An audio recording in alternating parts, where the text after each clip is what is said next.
Vamos a tener un momento de oración. Oremos. Padre, en esta tarde nos acercamos agradecidos por tus bondades, agradecidos porque tú has bendecido nuestros hogares y nuestros matrimonios. Te damos gracias por la obra tuya a través de tu Espíritu santificándonos y venimos como pueblo tuyo, deseosos de que tú a través de tu palabra nos instruyas. Perdona nuestros pecados matrimoniales. Ayúdanos para que podamos ser los esposos y las esposas que debemos ser. Instrúyenos a través de tu palabra, que podamos así, con la luz que viene de las Escrituras, corregir y enmendar nuestros caminos, y que a través de nuestros matrimonios el poder del Evangelio sea claro y evidente. Te suplicamos que esto traiga honra y gloria a tu nombre. Ven pues y edifica tu pueblo en esta tarde, en Cristo Jesús, Señor nuestro. Amén. La palabra de Dios en Proverbios capítulo 18, versículo 22, dice que el que haya esposa halla algo bueno y alcanza el favor del Señor. Esto implica que el matrimonio entre un hombre y una mujer es bueno. Dios instituyó esta santa y bendita unión para corresponder a la necesidad de Adán, y esto antes de la caída del hombre.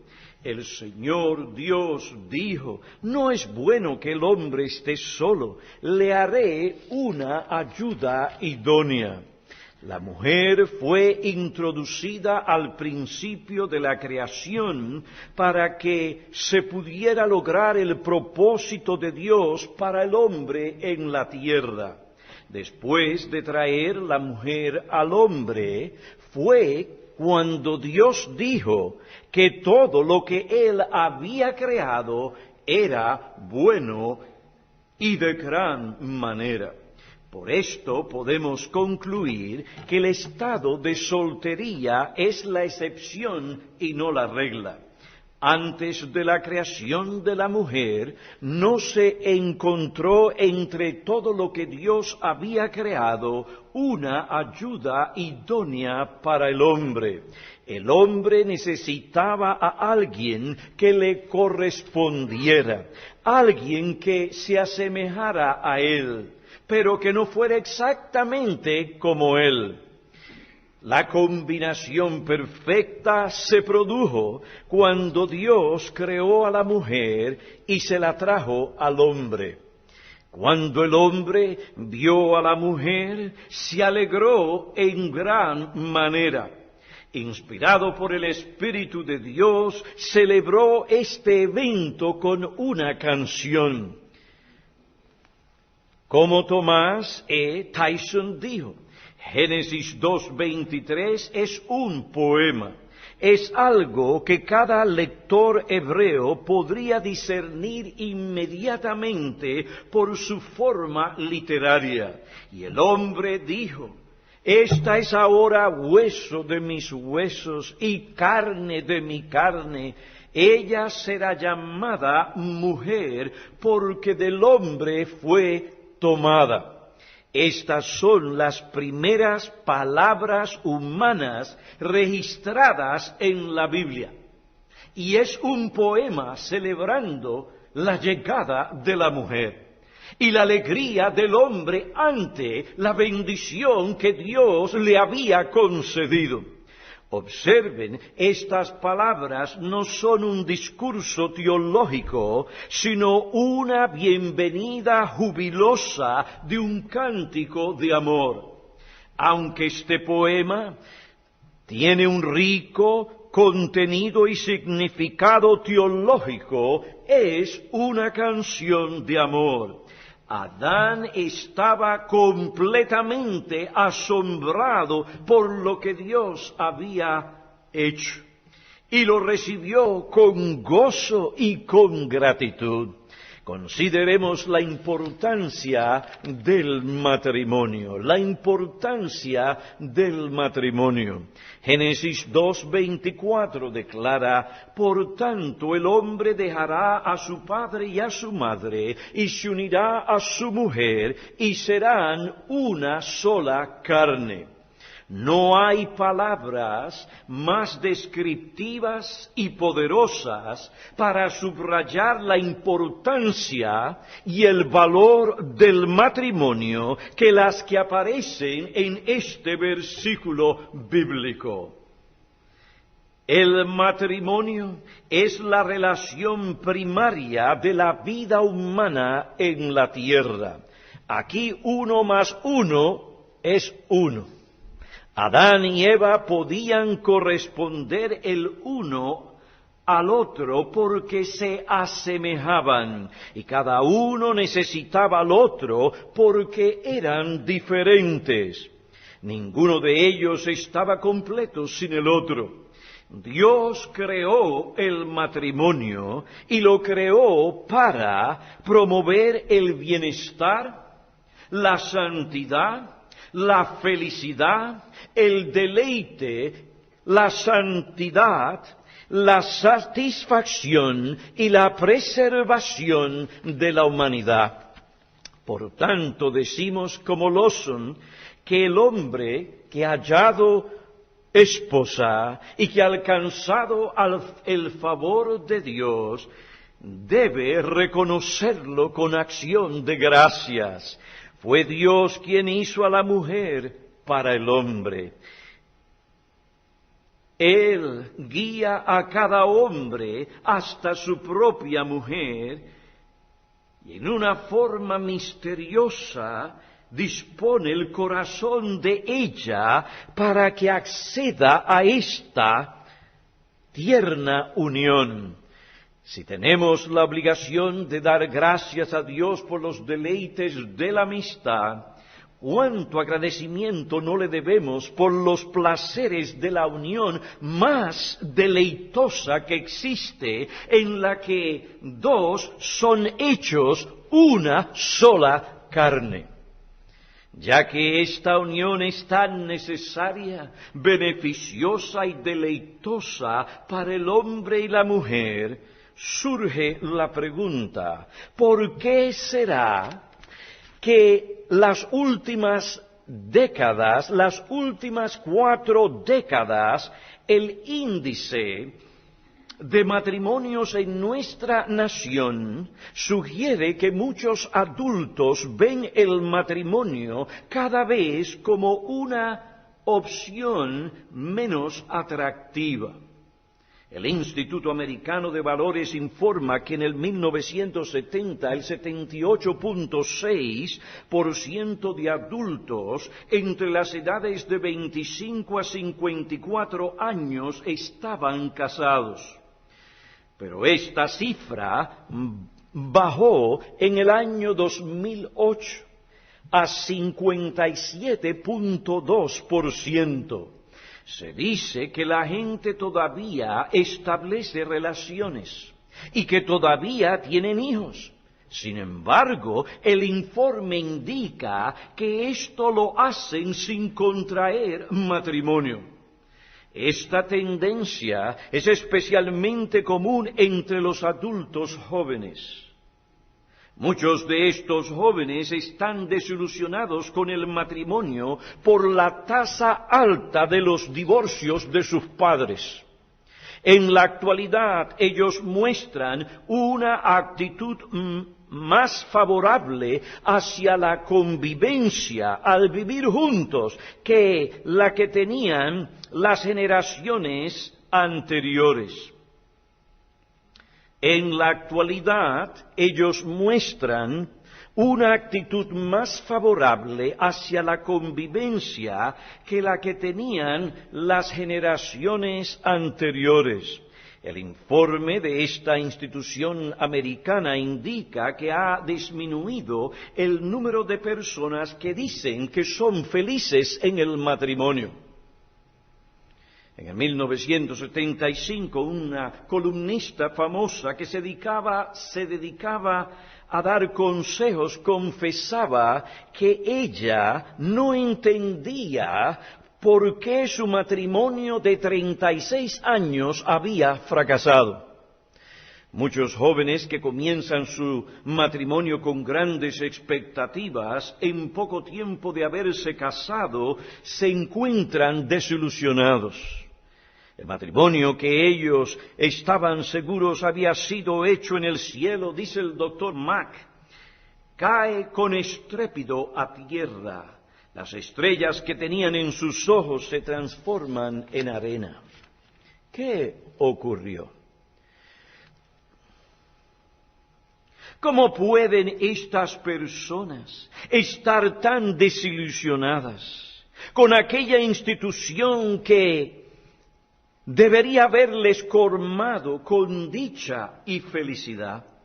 La razón fundamental para esta infelicidad, desilusión y fracaso se debe a que la mayoría de estas personas no siguieron el plan de Dios para el matrimonio. Dios es el autor y creador del matrimonio. Él creó al primer hombre y creó a la primera mujer. Y los creó de tal manera que cada uno pudiera corresponder al otro. Él introdujo a la mujer al hombre y les enseñó sobre la importancia, naturaleza, propósito, responsabilidades, beneficios, privilegios y bendiciones del matrimonio. Dios fue quien dio al hombre a la mujer y a la mujer consejería prematrimonial. Él fue el agente responsable de deletrearle los votos matrimoniales. ¿Quién ofició aquella primera boda? Dios mismo estaba presente. Mientras el hombre y la mujer siguieron el plan de Dios para el matrimonio, gozaron sobreabundantemente de los deleites, las bendiciones y los privilegios del matrimonio. Aún más, mientras Adán y su mujer siguieron las instrucciones divinas sobre el matrimonio, ellos pudieron glorificar a Dios, que fue el propósito principal para el cual ellos fueron creados. Si nosotros, por la gracia de Dios, hemos de conocer en nuestra propia experiencia los deleites y las bendiciones del matrimonio, si nuestro matrimonio ha de ser restaurado por la gracia de Dios para que nosotros también podamos glorificar a Dios en nuestro matrimonio, debemos aprender lo que Dios en su palabra nos enseña sobre el matrimonio. Un estudio cuidadoso del plan de Dios para el matrimonio mostrará que Él planificó el matrimonio para nuestro bien, para bendecirnos, no para exasperarnos, para enriquecer nuestras vidas y no para empobrecernos. Después de haber considerado la importancia de esta institución, pasemos ahora a señalar la guía infalible del matrimonio. La guía infalible del matrimonio. Múltiples voces alegan saber lo que debemos hacer para que haya armonía, paz, unidad y felicidad en el matrimonio. Las estanterías en las librerías, están llenas de libros que dicen cómo podemos establecer una relación romántica, una relación sexual placentera, íntima, en el matrimonio. Un libro presenta 7 principios para que el matrimonio trabaje. Otro señala los 10 mandamientos del matrimonio. Otro libro se titula ¿Cómo mejorar tu matrimonio? Exéptica hace la paz con el matrimonio. Pero no se equivoquen, el enfoque de este último libro no es bíblico. Múltiples gurús se presentan como guías o autoridades del matrimonio, divorcio o la familia. A la luz de todas estas voces que alegan saber lo que nosotros debemos conocer sobre el matrimonio, ¿dónde encontraremos un guía fidedigno e infalible que nos hable con autoridad, a cabalidad de este tema? Comienzo a responder esta pregunta diciendo a dónde no podemos ir. Si vamos a glorificar a Dios en nuestra vida matrimonial y a evitar que nuestros matrimonios o que nuestro matrimonio en particular sea un fracaso, no debemos seguir la guía del racionalismo, romanticismo, tradicionalismo, legalismo, pragmatismo, feminismo y postmodernismo. El racionalismo ve la razón humana como el árbitro supremo de todo asunto. El racionalismo básicamente dice que depende de tu razón o de tus pensamientos para obtener la guía necesaria para la vida matrimonial. Uno de los problemas de esta guía es que nuestros pensamientos muchas veces no son consecuentes con los pensamientos de aquel que creó el matrimonio, Dios. Dios dice en su palabra, porque mis pensamientos no son vuestros pensamientos, ni vuestros caminos mis caminos, declara el Señor. Porque como los cielos son más altos que la tierra, así mis caminos son más altos que vuestros caminos, y mis pensamientos más que vuestros pensamientos. Isaías capítulo 55, versículo 8 y 9. Aquella manera de pensar sobre el matrimonio que no es según los pensamientos y la voluntad de aquel que creó el matrimonio, fracasará. No logrará el propósito principal de Dios para el matrimonio. En segundo lugar, es una necedad convertir a la razón en el guía supremo del matrimonio. Es una necedad convertir a la razón en el guía supremo del matrimonio. Porque la razón, por el pecado, la ignorancia, la debilidad y las limitaciones que el hombre tiene, muchas veces se equivoca. La razón por el pecado, la ignorancia, la debilidad y las limitaciones puede emitir juicios equivocados. Dios nos dio la razón para que la usáramos. Somos criaturas creadas a la imagen de Dios. Y como tales somos seres racionales, criaturas que piensan, analizan, evalúan. Por tanto, debemos usar nuestra razón, pero usar la razón para entender lo que Dios ha revelado o para entender su voluntad y cumplirla es una cosa. El hacer de nuestra razón nuestro árbitro supremo en lo que tiene que ver con nuestra conducta, comportamiento y nuestras creencias es otra cosa. Lo primero es correcto, lo último es un error muy grave, pues nuestro árbitro supremo es Dios.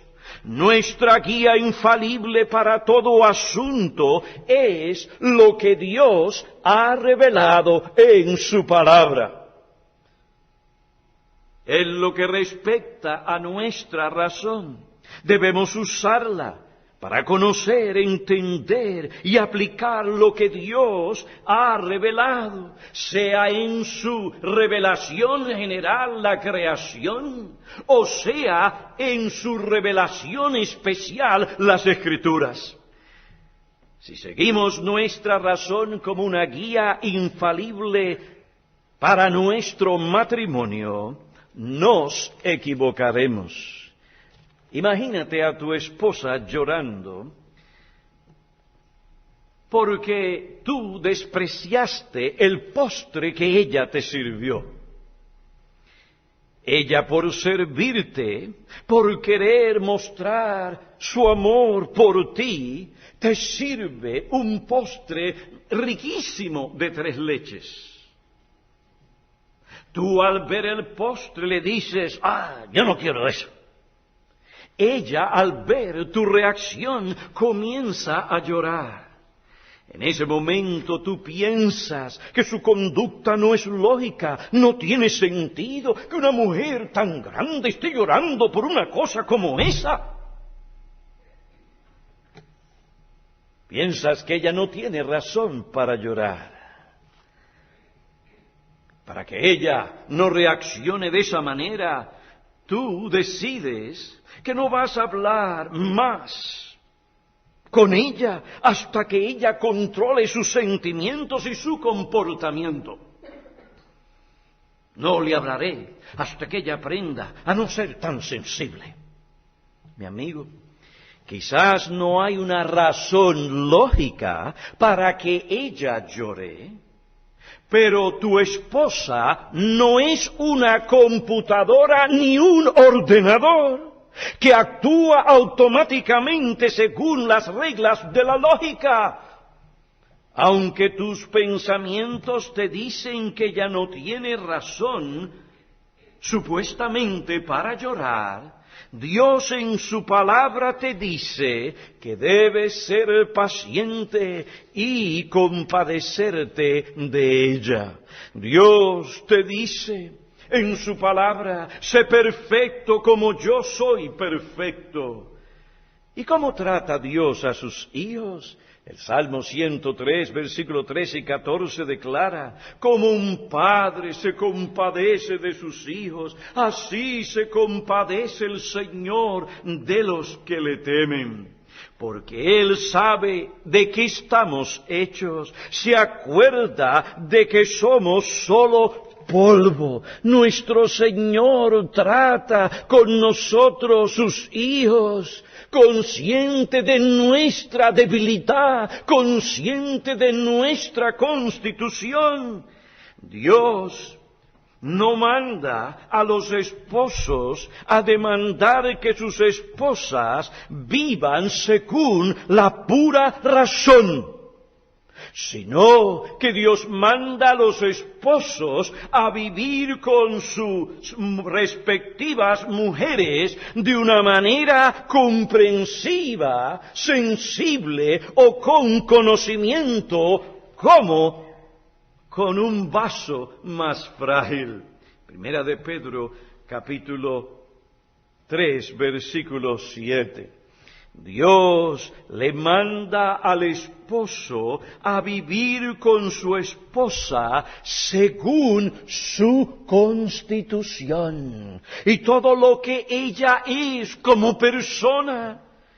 Si piensas caritativamente, es posible que tu esposa tiene una razón para llorar que no se te haya ocurrido a ti en ese momento. Las instrucciones bíblicas para los pacificadores te deberían inclinar a hablar con ella para ver si la has ofendido en alguna manera, que no te diste cuenta. El rehusar conversar con ella no te permitirá cumplir con tu responsabilidad de vivir con ella de una manera considerada, siendo un hombre sensible.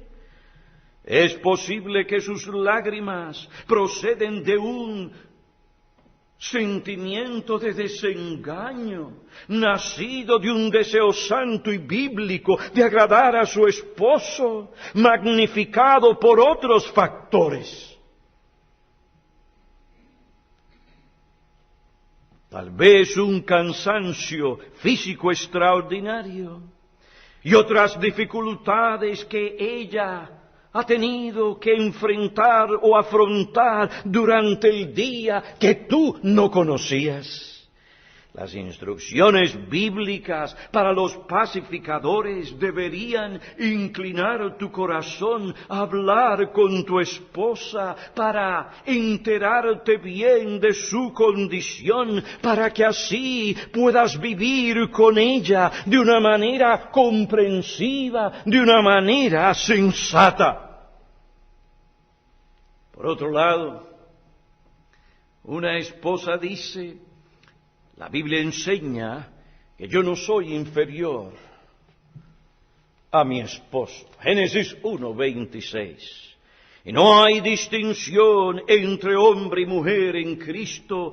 Por tanto, esto me da el derecho de establecer las pautas en este matrimonio.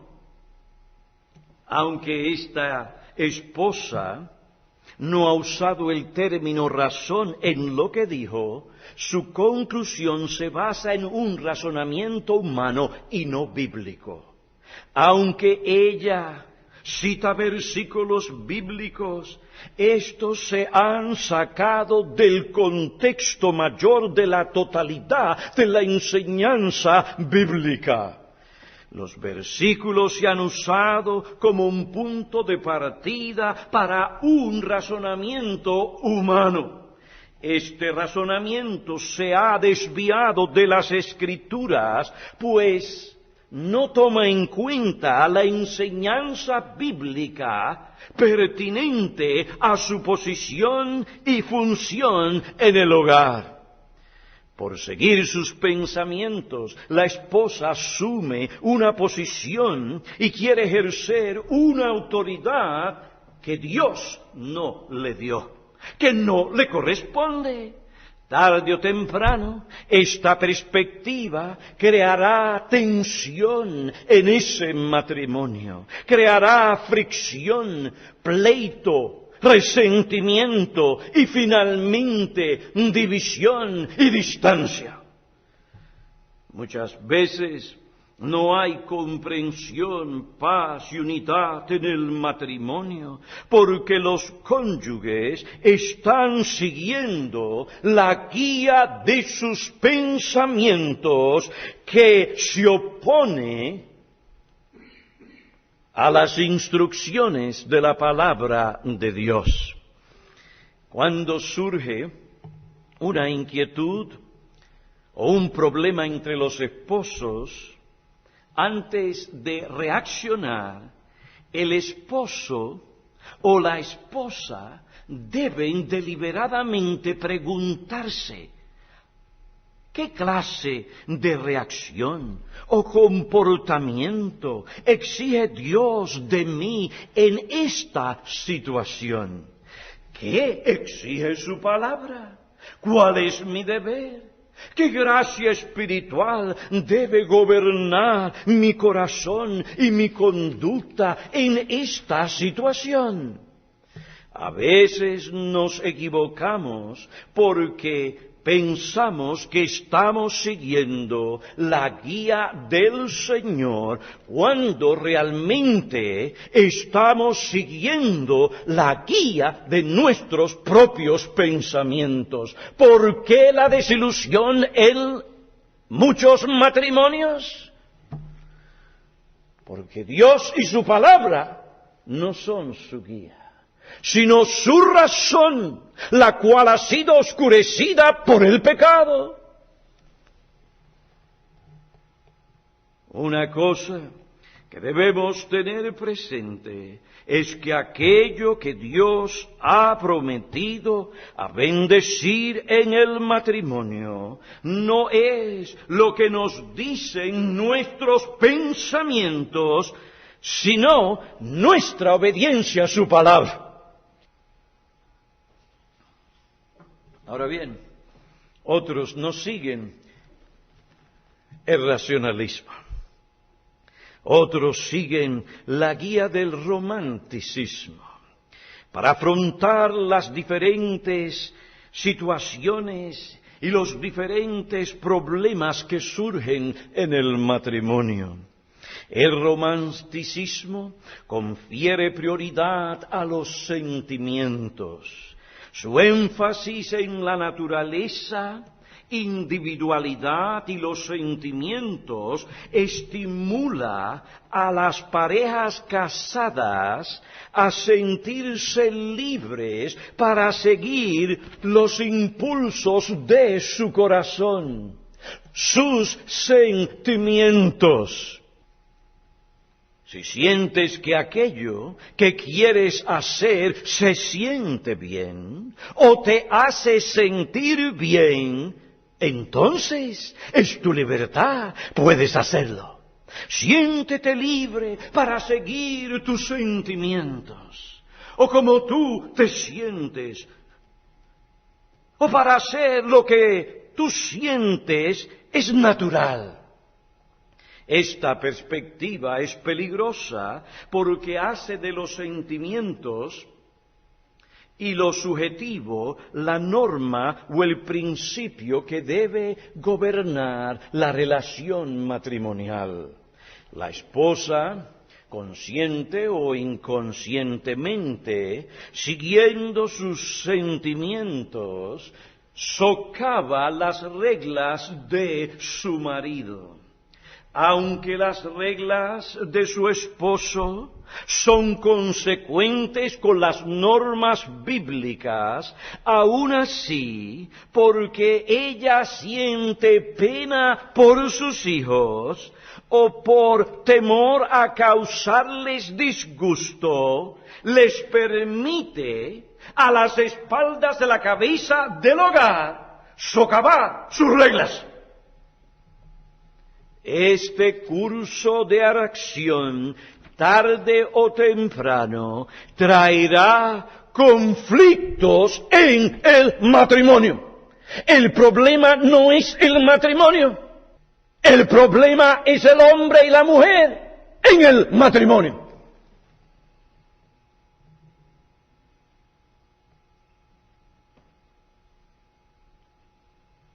Seguir los sentimientos del corazón, los temores, eso no es correcto. Este curso de acción no solo producirá hijos irrespetuosos, desobedientes y rebeldes y una mala conciencia, creará también desconfianza, enojo y pleitos en el matrimonio. La esposa dice: mi esposo no me ama. No me ama, pastor, porque me da tareas que no me agradan. No deseo hacerlas. Esta esposa ha elevado sus sentimientos sobre el principio o lo que la palabra de Dios requiere. Su sentimiento se ha convertido en la norma por la que ella juzgará a su marido. Si él le da tareas fáciles que ella quiere realizar, entonces ella se sentirá amada.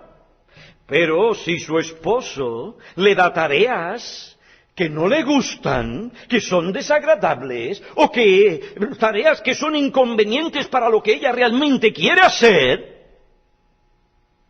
entonces él no la ama. Pastor, no me ama. La esposa debe entender que en este mundo caído el esposo no puede librarle de toda dificultad y tristeza. Ella fue creada para ser su ayuda idónea. Entonces debe seguir el principio, debe ayudarle. Esto a veces será difícil, demandará de ella grandes esfuerzos, pero el principio y el amor requieren que ella se sacrifique su comodidad, su conveniencia y sus gustos para aliviar la carga de su marido. Además, la esposa debe entender que a veces una experiencia desagradable es necesaria para lograr un bien mayor, bien que será de beneficio para ella. El amor del esposo, como el amor de Cristo por su iglesia, procura el bien mayor para ella. Esto a veces le costará comodidad. Le llevará a hacer cosas que no son muy agradables. El seguir nuestros sentimientos en nuestro matrimonio o en la vida es cometer otro grave error.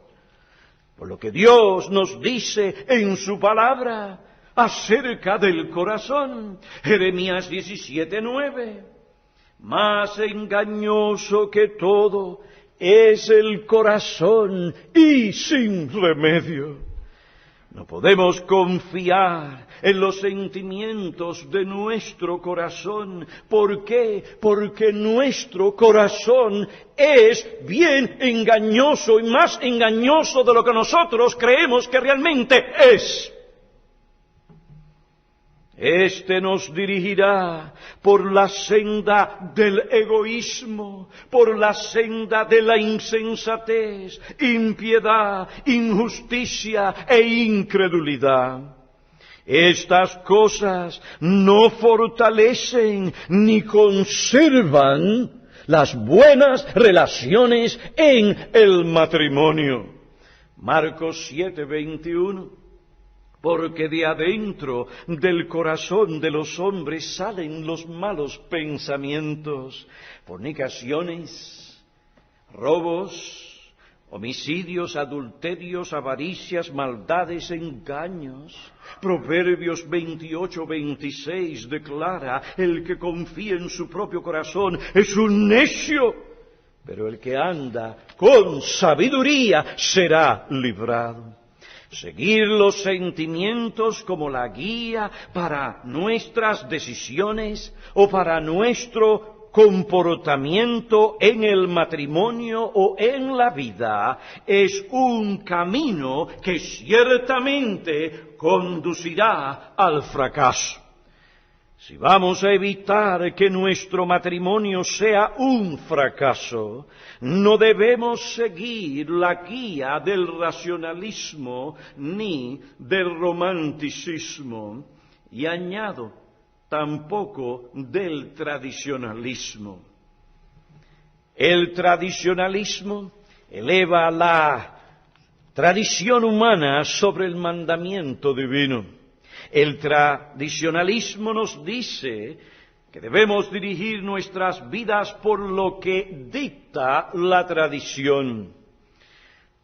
La mayoría de las personas siempre han seguido estas prácticas o manera de hacerlo. Por tanto, eso es lo que nosotros también debemos practicar. Esa es la manera en que debemos hacerlo.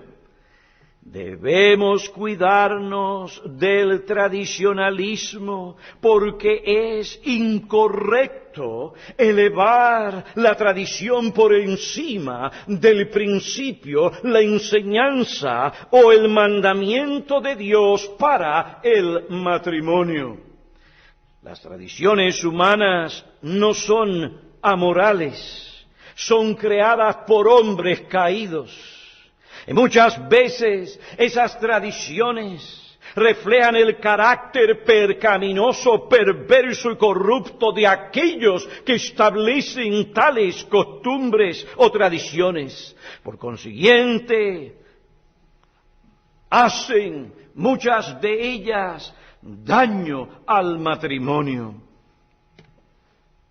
Dios nos dice en su palabra que no debemos permitir que el mundo, sus tradiciones y costumbres que se oponen a su voluntad, que militan contra el matrimonio o socavan la relación matrimonial establecida por él, que ese mundo, esas tradiciones, amoldeen nuestras vidas. No, Dios dice que debemos ser transformados mediante la renovación de nuestras mentes. Cuando esto ocurre, nos daremos cuenta que la voluntad de Dios, como Él la revela en su palabra, para nuestra vida y para nuestro matrimonio, es lo bueno, aceptable y perfecto. Lo demás solo nos traerá a la larga, a la corta o a la larga, sinsabores, pesar y desilusión. Debemos preguntar, ¿qué costumbres o tradiciones estamos siguiendo que afectan o no contribuyen positivamente a nuestra relación matrimonial? Entonces debemos seguir lo que el Salmo 119, versículos 59 y 60 declara. Debemos enmendar nuestros caminos. Si vamos a glorificar a Dios en nuestra relación matrimonial y a evitar que nuestro matrimonio sea un fracaso, no debemos seguir la guía del racionalismo, romanticismo, tradicionalismo ni legalismo. El legalismo, ¿qué es lo que hace? El legalismo eleva las leyes humanas como si fueran los principios absolutos de la ley de Dios. Esto esclaviza, impone leyes y mandamientos sobre la conciencia de los hombres que Dios no ha dado. Impide a los cónyuges que ellos hagan aquellas cosas lícitas que van a enriquecer su vida matrimonial. El legalismo impide que las personas no hagan cosas que son sanas, buenas y provechosas. Estas personas no pueden entregarse o hacer tal y cual cosa. ¿Por qué? Porque su conciencia está amarrada a los preceptos de los hombres. Aún más, debemos cuidarnos del legalismo, porque éste trata ciertas aplicaciones de la ley de Dios que son apropiadas en ciertas ocasiones o situaciones, como si fueran los principios absolutos de la ley de Dios para otras situaciones. Por ejemplo, el matrimonio Rodríguez celebra el culto familiar por 1 hora y media todos los días. La palabra de Dios nos enseña que debemos adorar a Dios en nuestros hogares con nuestras familias. Por tanto, es correcto que los Rodríguez observen el culto familiar en sus hogares. Ahora, Tomar el tiempo que el matrimonio Rodríguez dedica al culto familiar y decir que esta es la cantidad de tiempo que cada matrimonio debe dedicar cada día para adorar al Señor es ir más allá de lo que exige la ley de Dios. En tal caso, los Rodríguez han tomado una aplicación de la ley de Dios que es correcta en su situación. Tal vez no tienen tantos hijos, tal vez no tienen las mismas presiones que otros, pero en fin, han tomado una aplicación de la ley de Dios que es correcta en su situación y la han convertido en un principio absoluto para los demás. Tomar la aplicación particular de la ley de Dios para imponerla como un principio que todos deben seguir, da a esa aplicación un lugar que no le corresponde. Convierte una aplicación particular en una ley absoluta. Esta aplicación particular, correcta en una situación particular, se ha convertido en un precepto humano. Si otro matrimonio no se da cuenta del error que han cometido los Rodríguez, se verán obligados a seguir una práctica que Dios no demanda de ellos, porque ellos se encuentran en una situación totalmente diferente.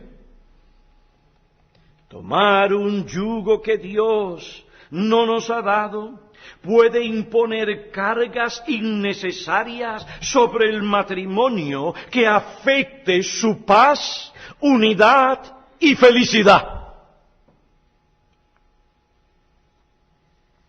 Otros siguen la guía del pragmatismo para dirigir su vida matrimonial.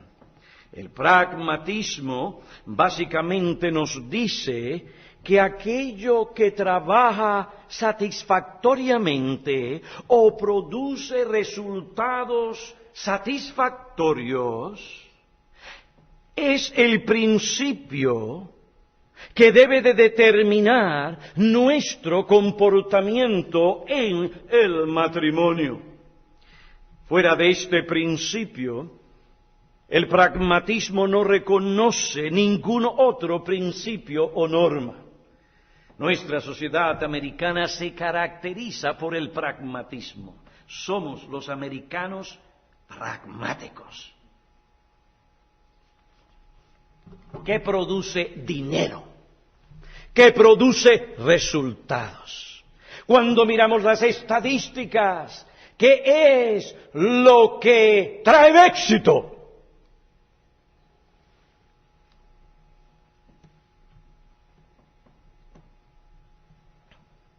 En el pragmatismo, lo que determina si algo es bueno o malo, no es lo que dice Dios en su palabra, es la clase de resultados que produce. Si los resultados son satisfactorios, es bueno. Si los resultados no son satisfactorios, entonces tal curso de acción es malo. Si tratar a mi mujer considerada y tiernamente como la Biblia manda, le va a llevar a tratarme irrespetuosamente, a socavar mi autoridad, entonces no seguiré el principio bíblico, eso no trabaja. Al contrario, la trataré con aspereza. Vamos a ver quién es el que manda en este sitio. Seré duro con ella, porque esto es lo que trabaja. Esto es lo que le lleva a ella a prestar atención. La esposa, guiada por el pragmatismo, se dice a sí misma: yo no me voy a someter a la autoridad de mi marido. Si me someto a él, se aprovechará de mí, me tratará mal, no me conviene.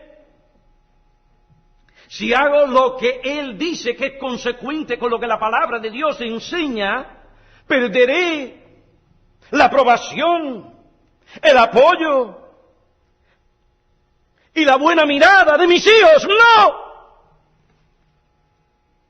No me conviene. Eso es ser no bíblico. Eso es ser pragmático. Y al fondo de todo eso es incredulidad en Dios y su palabra. Esa manera de pensar muestra que no se confía en Dios. La mujer no confía en la sabiduría divina. No cree que las normas y el mandamiento de Dios son realmente justos y sabios. No conviene seguirlos, porque no producirá los resultados que yo deseo. Estas personas siguen la filosofía pragmática de Saúl, que en vez de obedecer el mandato de Dios, prefirió perdonar lo mejor de las ovejas y de los bueyes de los amalecitas.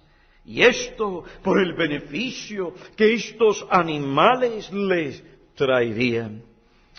Dios, mediante el profeta, le reprendió diciendo: ¿se complace el Señor tanto en holocaustos y sacrificios como en la obediencia a la voz del Señor? He aquí, el obedecer es mejor que un sacrificio. Mejor es obedecer lo que el Señor nos dice sobre el matrimonio que seguir aquel curso que nos dará resultados satisfactorios a la corta.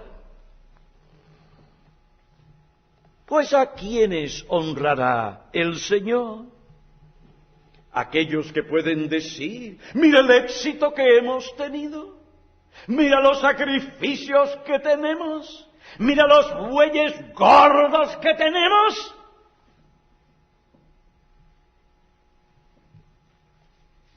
El Señor dice en su palabra: porque yo honraré a los que me honran, y a los que me menosprecian serán tenidos en poco.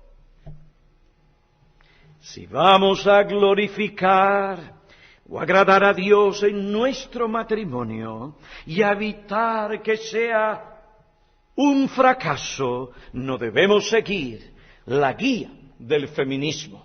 No debemos seguir la guía del feminismo. El feminismo no es simplemente un movimiento ideológico o político.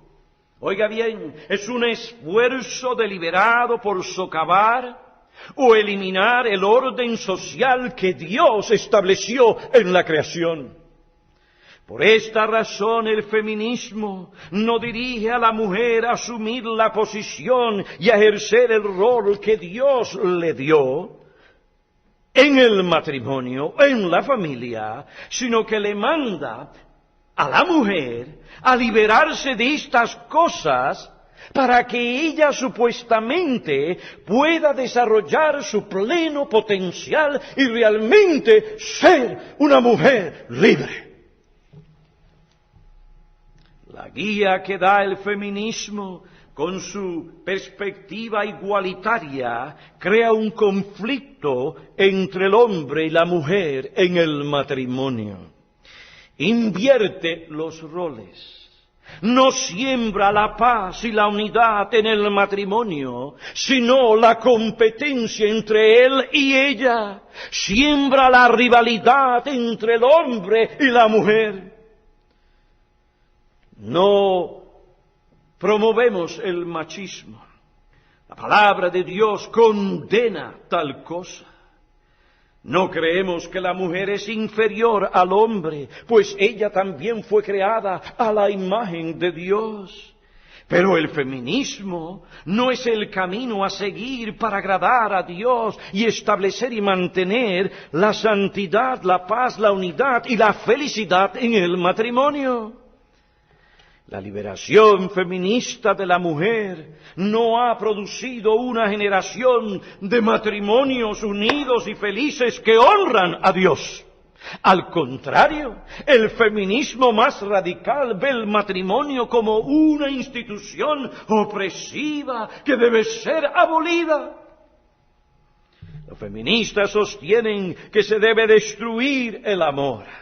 Según ellos, el amor promueve en la mujer vulnerabilidad, la hace vulnerable. Crea una dependencia, crea susceptibilidad al dolor, impide el desarrollo pleno del potencial humano, dirigiendo todas las energías de la mujer a promover los intereses, no de ella, sino de otros. El matrimonio es un medio sancionado legalmente, según ellos, para controlar a la mujer. Hay que terminar, hay que acabar con el matrimonio. Es una condición necesaria para que la mujer en verdad sea libre. Estos radicales también dicen que el divorcio mejora la calidad del matrimonio. Para beneficiar a aquellos que desean vivir en un compañerismo de igualdad, tenemos que abolir y reformar la institución legal del matrimonio. Es verdad que debemos combatir el mal que existe dentro del matrimonio por el pecado, pero el abolir o cambiar lo que Dios estableció para el bienestar, el deleite, la felicidad y la preservación de la raza humana es un grave error que hará un daño incalculable al hombre. Y nos dicen, ¿por qué la gente no quiere casarse? No, no es porque hay algo malo en el matrimonio. Es porque la gente está siguiendo las diferentes filosofías que no ayudan, que no preservan, que no inculcan la paz, la felicidad y la unidad en el matrimonio. Finalmente, otra guía que no debemos seguir en lo que respecta al matrimonio es el posmodernismo. El posmodernismo es una tendencia que rechaza la posibilidad de cualquier conocimiento seguro. Usted dirá, pastor, porque usted ha estado tratando todas estas, porque así es que están pensando la gente. Y es de esas filosofías que te presentan programas a diestra y a siniestra, película tras otra película. Eso es lo que te venden. Y en una manera u otra, tarde o temprano, eso afecta la mente, afecta los pensamientos, gobierna la conducta y afecta finalmente el matrimonio. El posmodernismo es una tendencia que rechaza la posibilidad de cualquier conocimiento seguro. La inclinación del posmodernismo por la subjetividad sobre la objetividad lo convierte intrínsecamente relativista. No podemos estar seguros de nada y no hay principio, norma absoluta por la que debemos dirigirnos. Es un caos, con razón. Hay una selva allá afuera. Con razón, la desintegración de la familia y del matrimonio.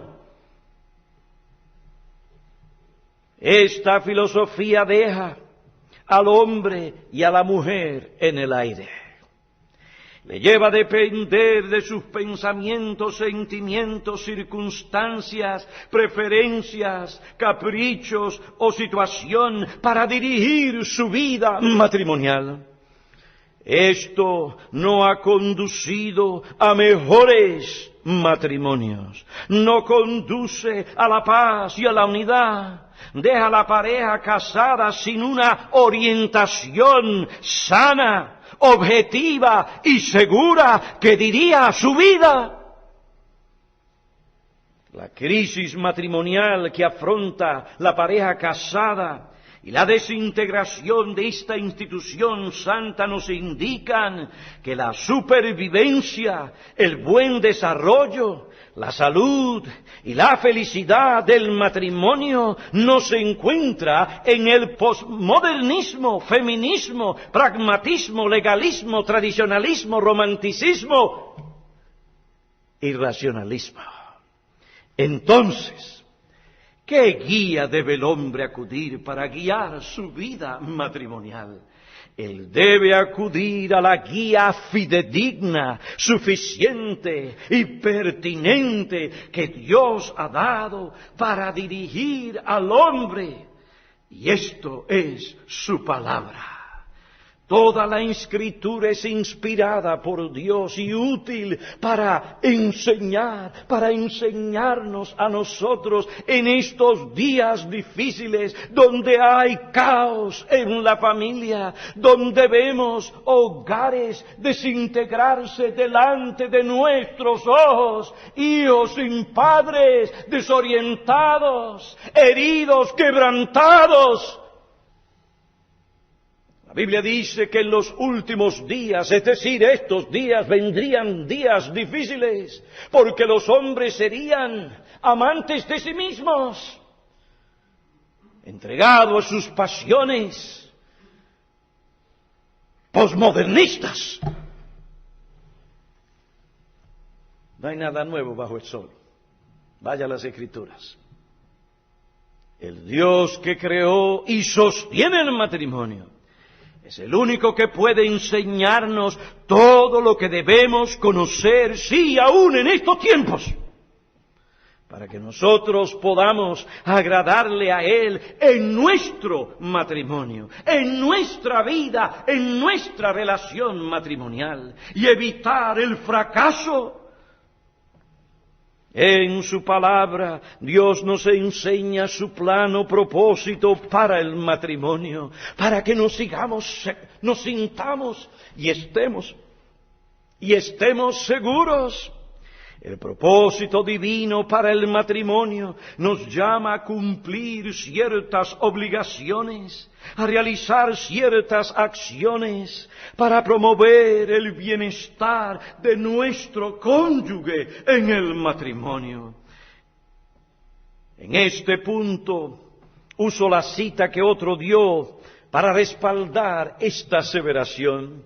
R.C. Sproul declaró: cada matrimonio que termina en un desastre se debe a decisiones estúpidas que se tomaron respecto al matrimonio. Cada matrimonio que termina en un desastre se debe a decisiones estúpidas que se tomaron respecto al matrimonio. Si hubieran seguido escrupulosamente las normas de Dios, no hubiera divorcio, no hubiera matrimonios infelices.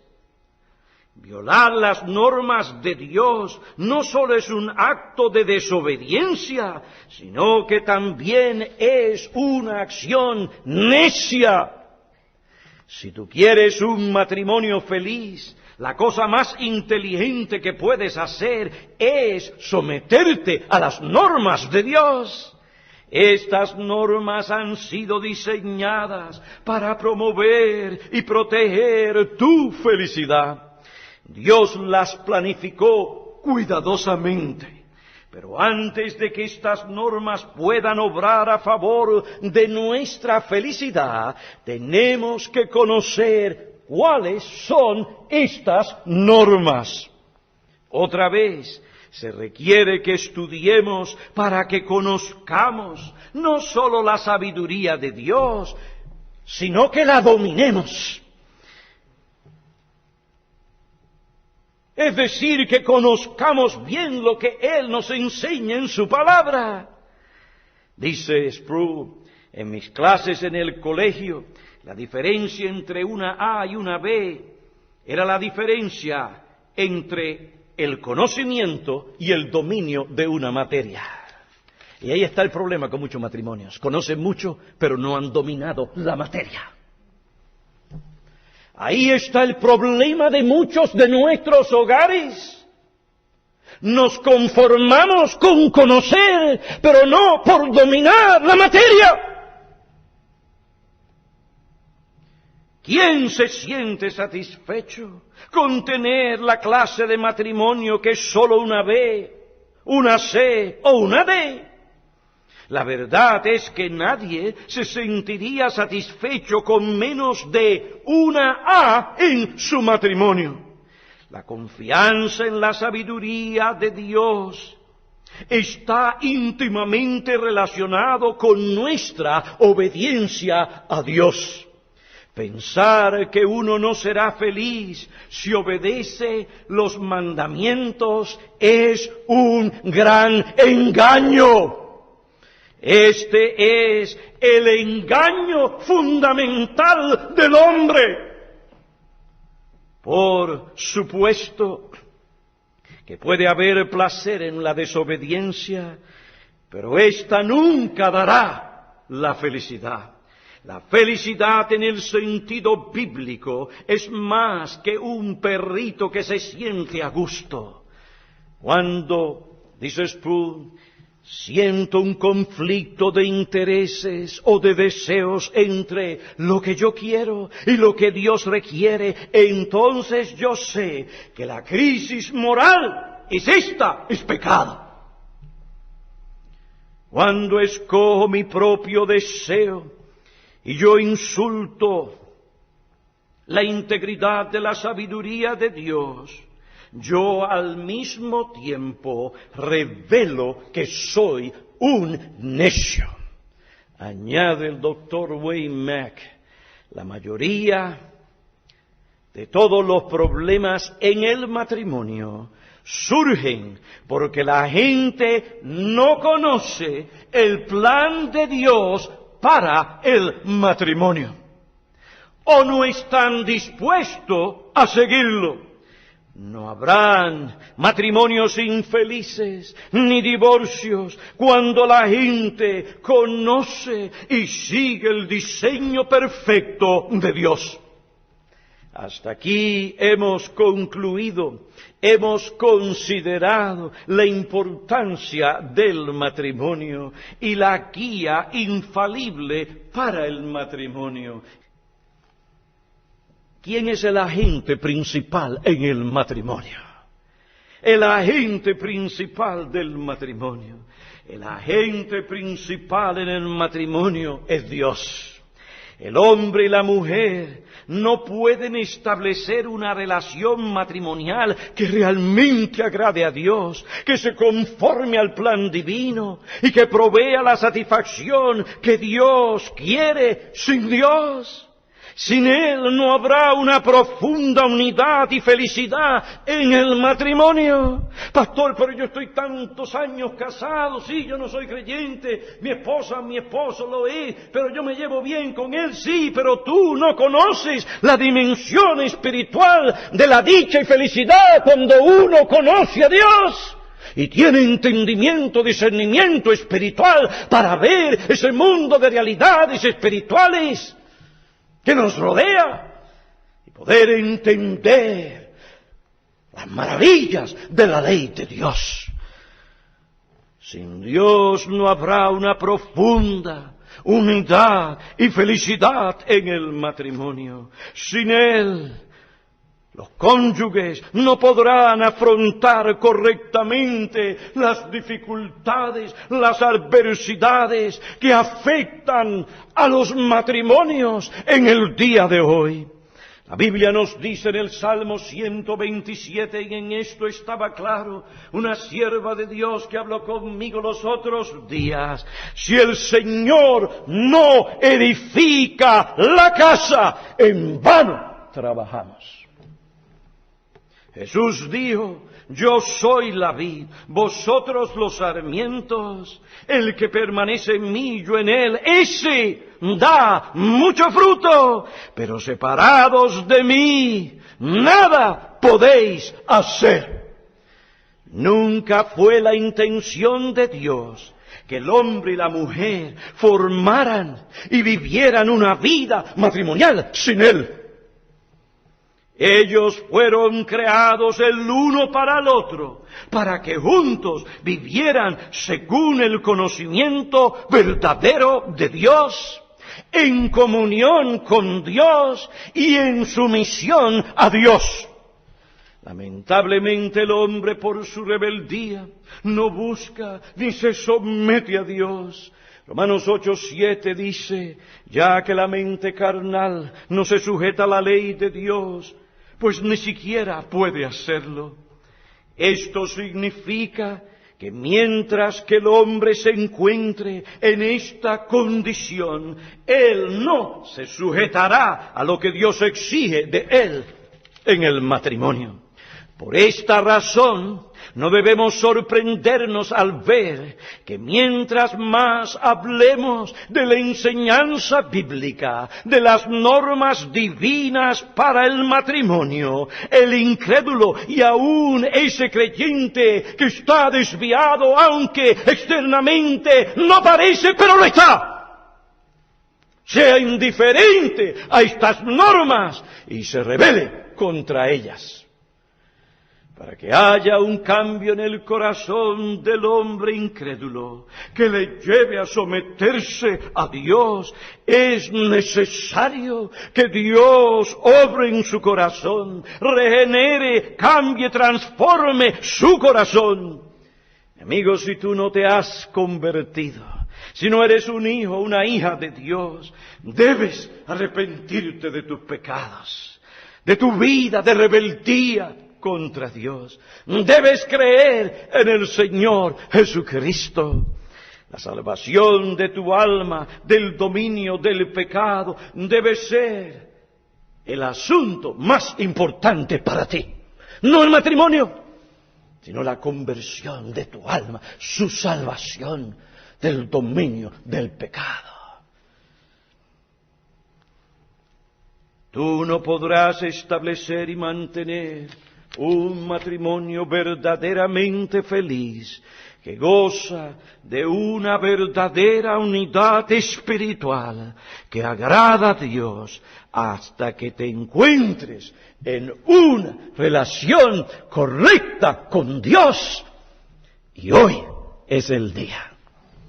Hoy es el día que Dios te llama a dejar tus pecados, tu vida mundana, y a buscarle a Él.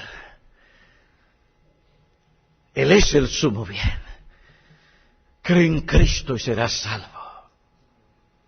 El matrimonio, las presiones del matrimonio, es otra razón para que tú busques a Dios.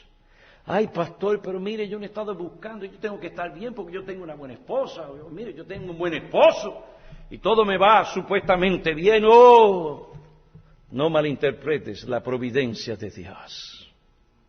Su bondad, su benignidad, en darte una buena esposa, o en darte un buen esposo, te debe llevar a ti a reconocer que tú no mereces tal cosa, tal persona, porque eres rebelde, porque no amas al Señor, porque no confías en Él. Esto te debe de llevar, como dice en Romanos capítulo 2, al arrepentimiento. Abandona tus pecados, confiesa tus pecados, y por la fe recibe al Salvador, el Señor Jesucristo. Oremos. Oh Padre, Te damos gracias por la enseñanza que tú nos has dado acerca del matrimonio. Gracias por este don que tú nos has dado. Gracias por las instrucciones que tú en tu palabra nos has dado. Perdónanos cuando hemos estado siguiendo otras guías. Hemos estado buscando cisternas rotas, quebrantadas, que no tienen agua y vida. Guía, perdónanos. Ayúdanos como pueblo tuyo, como parejas, como matrimonios, para que podamos nosotros glorificarte a ti y conocer la dicha, la unidad, la felicidad que tú has prometido a aquellos que te buscan, que te temen y que te sirven y obedecen tu palabra. Ven pues, haz esto, te lo suplicamos, en el nombre de Cristo. Amén.